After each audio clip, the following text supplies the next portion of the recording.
It's great to have you with us. You're looking forward to it? Looking forward to looking at some of the stuff from the weekend? Yeah. Let's start at Old Trafford then. Man United against Arsenal. Arsenal, 100% record coming into this one. They'd won 5 from 5. Actually played pretty well in the game, I think, at Old Trafford, but United ran out winners. Yeah, I thought Arsenal played well, to be honest. I think in a lot of spells in the game, you could see the sort of identity and how Mikel Arteta's brought this team forward. Great start to the season. Obviously, a tough place to go in Old Trafford, regardless of the start.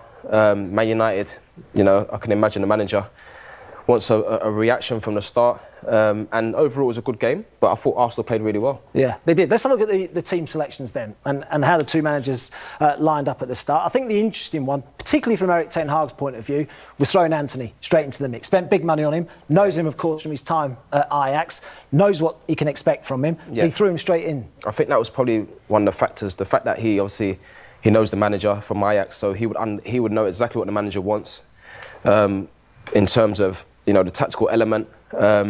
And let's be honest, when you come from that for that sort of fee, you know what you bring to the team, that sort of quality, and what a start to your Man United life, to get off the mark and score.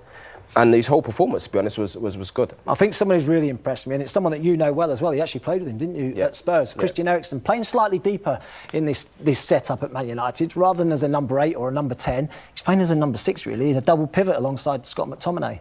I think for me, at this stage of his career, I think that's the perfect position for him, because it's like a quarterback, isn't he? Yeah, if he's got time on the ball, I mean, his range of passing, he can break lines, he can play into the 9, he can go long. His range of passing is phenomenal. What a player! And you see the weekend, he's again, there's times where probably a lot of other players, for instance, Fred might play short on that, but he's always looking for that forward pass. And it's interesting though, because the players understand. We talk about the Sanchos and Rashfords. They understand now that who they're playing with, because you see in the games, the clips where as soon as he gets his head up, the boys are just on their back and they're running forward. Just a quick one on Arsenal, because if you look at their starting 11, it's probably the strongest 11 on paper. You could pick bar, maybe Lokonga. I think if Thomas Partey's fit, he comes into that, and that's probably his best 11 at the moment. I think so. I'm saying that, Partey, obviously, when he's fit, he plays. But an opportunity for players to come in, where it's like, players get injured or get suspended, then you have to come in. That's why it's so important to like when you train, everyone's got to be switched on, because, if opportunities come about, you have to be ready to play. Yeah. Let's look at the match stats then. Arsenal, 60% of the ball against 40% for Man United. We saw in the first 2 games Man United dominating possession against both Brighton and Brentford, lost both the games. Since then, they've actually dropped their possession, but have picked up some big results. The one at the bottom actually really interests me. Touches in the opposition box. Arsenal had 47, Man United only 17. But it's what you do with it, I guess, when you get into those positions, and United scored 3 goals. Of course. Is that a fair reflection of the game, though, do you think, those numbers? I think so. Like I mentioned before, I thought watching the game, I thought, Arsenal played well. I think overall, of course, they didn't get the 3 points. But I think when you look back and you reflect on the game overall, so many positives for the manager to take away.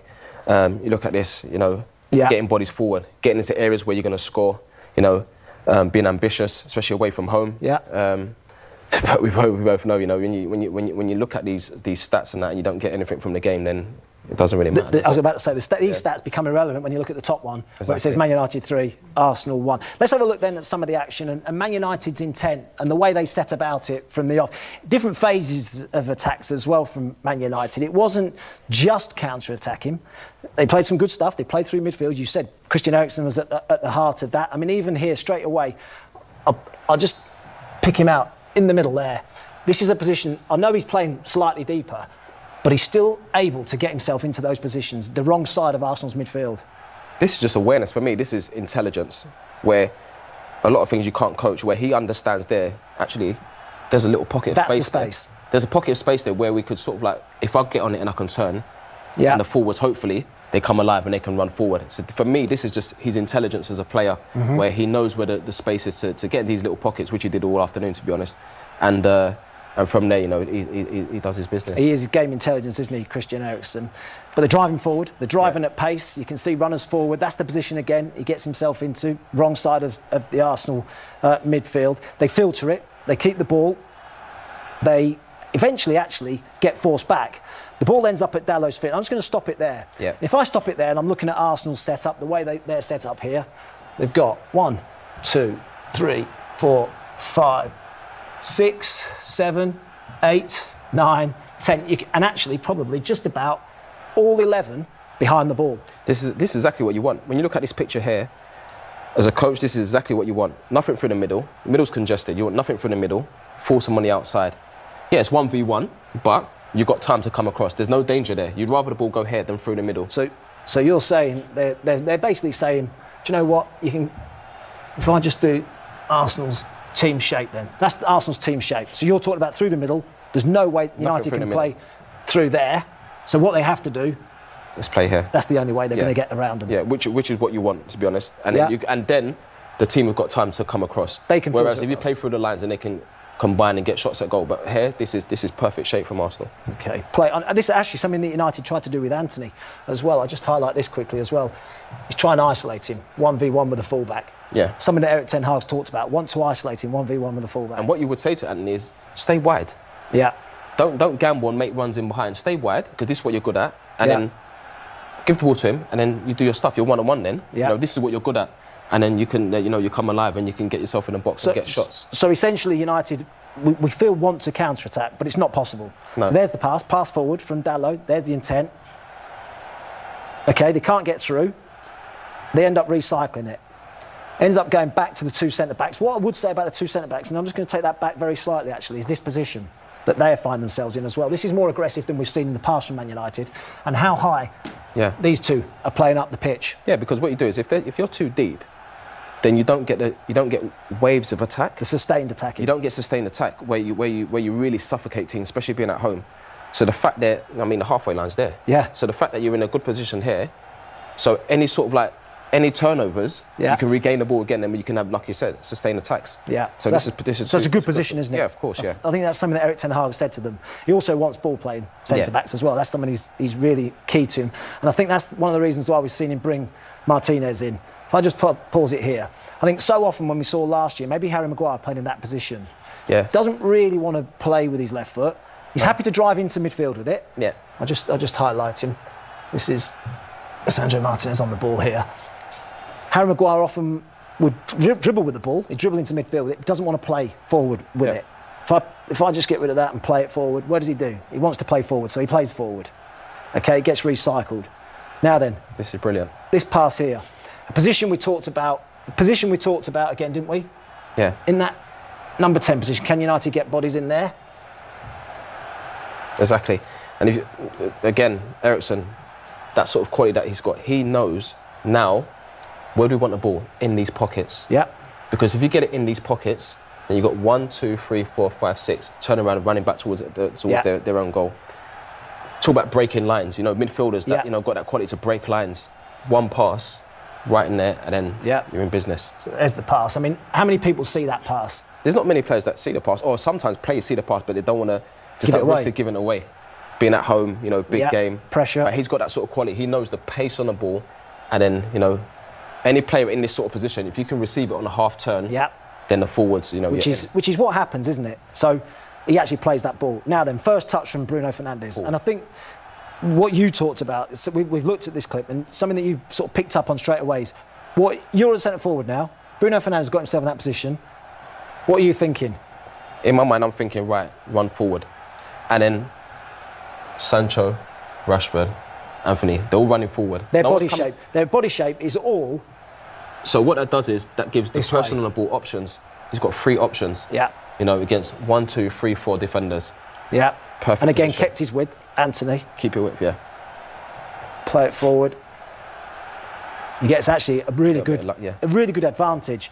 Now, from an Arsenal point of view, Zinchenko I'm thinking he probably does have to tuck in, doesn't he? Yeah. But because he's kept his width, Anthony, he's got the space. Yeah. Because he's not gone in too narrow too soon, he's actually got that space now. And what I'll say about this goal, this is why it's so important, how Marcus Rashford can make his mind up. So if Marcus Rashford plays this hard, where he would have to have 2 touches, and then finish. So we'll play it slowly. Let's play it slowly. So Rashford picks the ball up, the pace of the pass you're talking about now. Yeah, so the pace of the pass is suggesting that he wants it to finish first time. Yeah. A first time finish. Soft, in the space, gone finish first time. Whereas if he passed it really hard, where sometimes you have to take a touch, maybe they could take another touch, bring it in the box, and then finish. Then the defender would have time to get back. So the weighted pass from Rashford was brilliant. Dream debut for Anthony, wasn't it? Now this is probably more what we expected from United. Maybe the counter-attacking. This is the deep. This is deep United now. Yeah. And when they transition, it's about keeping the ball and it's getting runners, isn't it? Yeah. So Arsenal had a lot of possession. We saw that 60% of the ball. We've seen the match stats already. They've given the ball away now. Now then, what are the options and who are the people that are going to keep the ball? Let's just play this on. I'm just going to take this back very slightly. So he's picked the ball up and just keep your eyes on this man here, Christian Eriksen, and what he does. If we play this on really slowly, so he has a glance. He knows what's on. He's got a picture. So the ball's just about to come. He has one look. So he's had one look. Ball again. He's had another look. In fact, if I just pause that, I'm going to take this back very slightly. And then I'm going to just bring that in now. So he's now looking forward. Yeah. Now what's he seeing? Well, the picture that he's seeing is this position again, breaking the lines. Yep. Bruno Fernandes getting into that space again, in between that Arsenal midfield and the back line. Back players can't go too tight with him, can't go that far in with him. Got to do a better job of getting tight. I think it's Zinchenko actually who's drifted into a midfield position, but he's got to get tighter to Bruno Fernandes. Play it on. First time pass round the corner. Great first touch. And there's your runner. There's your runner.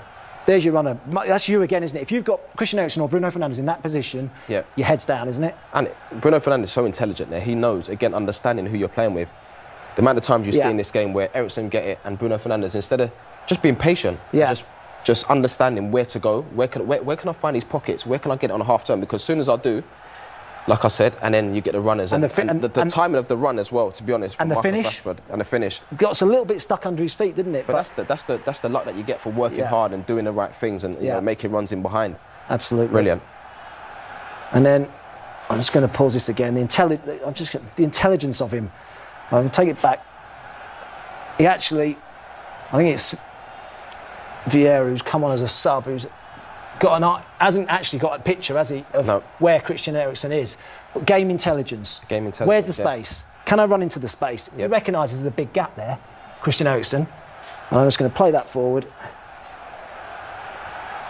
Right, can I go? There's the gap. Boom, off I go.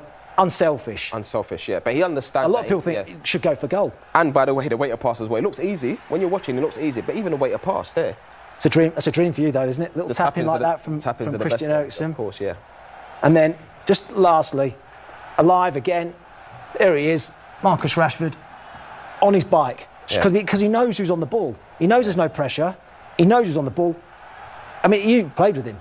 It's a dream, to be honest. As a forward, him personally, to play with Christian Eriksen, talking about. It's brilliant, and it's conversation. Like Christian Eriksen probably would have spoke to Marcus Rashford and said, you know, every time I get it, just make sure your movement's good. And he's off. Because I'm not going to play short, I'm going to play long. Just make sure, because... He was actually offside. Yeah, he was offside, but the fact that he's still doing it, continues doing it, what happens is, like I mentioned before, when you do it, you know, it's just that one time you get in and you score, but, you know, Christian Eriksen's range of passing, he's going to do. He's not going to always play short and serve it, you know, be safe. Eric Ten Hag, I feel like he's getting the best out of Marcus Rashford. He seems like he's enjoying his football again. The confidence is coming back. I think what the manager's obviously he's probably had a conversation with Marcus Rashford and you know, if I was the manager, I would just say to Rashford, just focus on numbers. Yeah. Focus on goals. You don't have to come in. You know, the system that we play, you don't have to come short, link play. Just focus on running in behind. That's where you're going to get your joy. You know, that's where you're going to get your goals. And if he's playing through the middle, and he's judged on that, isn't he? He's judged on goals, of course. Yeah. But the fact that, you know, scoring goals in big games as well, which is for him on a personal note, you know, in terms of confidence, it's massive. Yeah, a couple of goals and an assist for Marcus Rashford, but Christian Eriksen picked up the Man of the Match award, and these are the reasons why 56 Man United, in terms of Man United ranks, he was first in those top 5. Second in the bottom 10. Now, I'll just explain these two quickly. Defenders bypass. That's with his passing. Okay. So 66 defenders he's bypassed with his forward passing, and passes beyond the offside line, so behind. And for runners, we're talking about a Marcus Rashford now, making those runs in behind. 7 times he played that ball over the top for a centre forward to run in behind the offside line. So it just shows he's really positive with his passing. He is as well. And sometimes you've got to take risks. You've got to be brave. And I believe that, especially being at home, because I mentioned before, you know, when you play in that sort of position, it's so easy to just be a server where you can just serve, play short passes. But the fact that he's willing to go long and mix up these passes, you know, is and when you've got willing runners, You know, that's what makes the difference. And just quickly on Man United's recruitment as well, they've been criticised in the past for some of their recruitment. What about this summer? What have you made of the job that Erik ten Hag's done in the transfer market? I think it's players that he's needed, to be honest. I think if you look at Anthony, we just spoke about him, you know, a dream start, you know, scoring, and I've seen so many clips of him at Ajax, you know, a top player, and I believe someone that would do work at Man United. Casemiro, that could be one that leads the dressing room in terms of standards. There's a lot of young players in the dressing room. Of course, there's players there that have won loads of trophies, and it's a massive club. Of course, I'm not saying that, but at the same time, when you bring in those sort of characters, you know, players that have won, you know, in terms of Champions League and stuff like that, you know, players that can set the standard. Christian, it's all Malassia's done well, and Christian Eriksen on a free. I mean, it looks like an absolute bargain, doesn't it? Yeah, and you know, you talk beyond football and what he's sort of like come back from, what he's had to deal with mentally and his family, everything, to come back and see him actually playing at this level at a huge club like Man United. So happy for him. Good recovery from Man United. Lost the first couple of games, but won the next 4.